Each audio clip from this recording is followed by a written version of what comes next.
What's going on? Welcome back to Trending Stocks. Happy Monday, everyone. Today is April the 8th. I want to give you a quick pre-market update, go over some of the hot movers and everything else you need to know. But first, make sure to hit that thumbs up. And with that said, let's get right to it.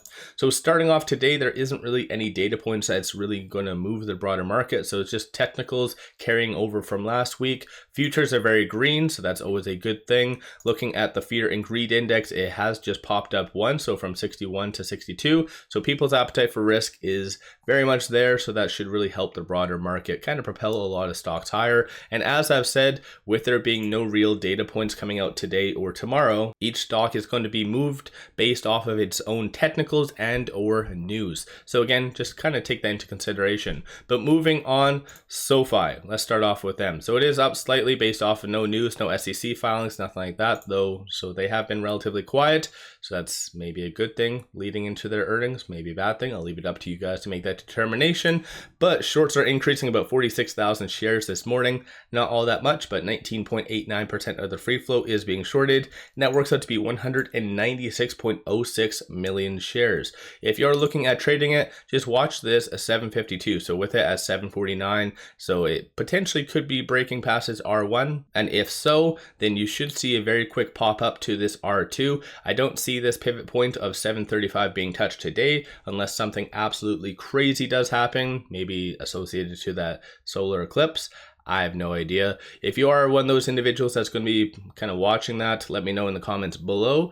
Or if you're one of those weird people online that wants to blind themselves and get disability, whatever floats your boat, I don't know. But moving on, Tesla. So Tesla is up because of them announcing on August the 8th that there is going to be the unveiling of the robotaxi. So I think that's generally a very good thing for Tesla as well as the whole EV market. Friday was a crazy day for Tesla and Elon. So it's up pre-market, so that's kind of a good thing. Shorts aren't doing all that much, increasing 16,000 shares. 3.71% of the free float is being shorted, and that works out to be 102.69 million shares overall are being shorted.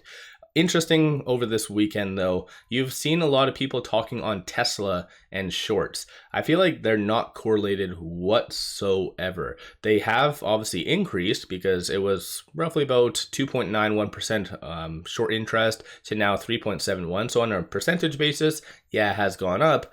But I wouldn't say Tesla is a short squeeze play by any means. I don't know. I feel like people just throw around short squeeze way too common or too often.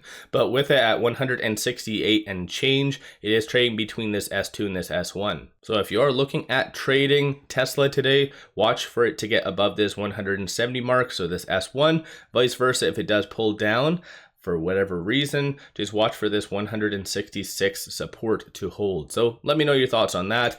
UCAR, so UCAR is up 71% give or take based off of this news. So UPower to launch commercial operations for its EV battery swapping system. So I think generally speaking that is a fairly good thing. It recently did do a reverse stock split on April the 3rd, a 1-for-100.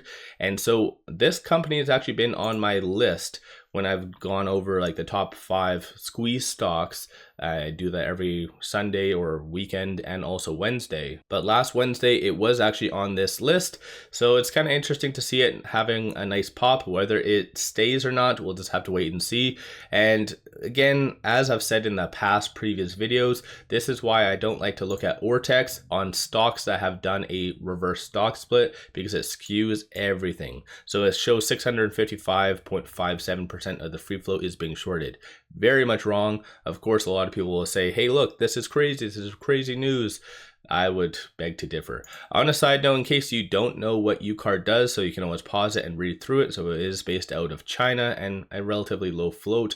Well, I guess it was a low float prior to a reverse stock split. But moving on, if you are looking at trading this with it at $7.90, it is between this R1 and this R2. So watch for this 821 for it to break above.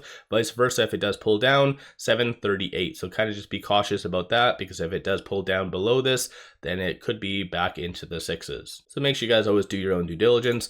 Bitcoin had a pretty good weekend, so thus a lot of miners. So Marathon is getting a ton of volume getting into it today, or I guess pre-market. So it is up based off of no news, nothing like that. And shorts are increasing about 89,000 shares, kind of a drop in the bucket considering 48.71 million shares overall are being shorted. 18.33% of the free float is being shorted, and utilization is 46.79. If you're looking at trading Marathon with it at 1957 pre-market, it is between this S2 and this S1, so kind of lagging a lot of growth stocks. But I think that's, again, correlated just with cryptocurrency and Bitcoin and whatever. But 1936 is going to be that strong support that you'll want to watch for it to hold today. Vice versa, if it does continue this momentum, $20.50 will be that next strong resistance. And finally, this is the number one stock based off of volume pre-market, and that is LUNR, if I'm saying that right. Ticker's LGVN. So it is up 63.64% based off of this news right here. So if you don't know what this company does, similar to like myself, you can always pause this and read through it. So it is in the biotech sector, 24 employees, and a relatively low market cap. So 5.53% over this last 1 year, down 91.41. So very scary stuff. Shorts aren't doing all that much, but 21.13% of the free float is being shorted, and there works out to be 154 million or 1,000 shares being shorted. So very low float. If you're looking at trading this though, with it at $3.58 right here, it is trading between this pivot and this R1. So just watch for this 350 kind of to hold. Vice versa, if it does continue this momentum, then watch 403. But in my opinion, based off of everything, I feel like it will not touch this R1. This is definitely not a squeeze play. And if anything, it is going to retrace back into maybe this S1 area. That's just my opinion, of course, based off of the technicals and whatnot. Let me know your thoughts. Don't forget to hit that thumbs up. One final thing I just wanted to share with you. Take advantage of this promo. Simply sign up for an account with MULN MULN, throw $100 at it, and they do give you 7 fractional shares of the Mag 7. So a $35 total value. So that is a pretty good return on investment for just throwing $100 at a new account. So take advantage of this. Link in the description below and also the comments. But with all that said, I appreciate all of you watching.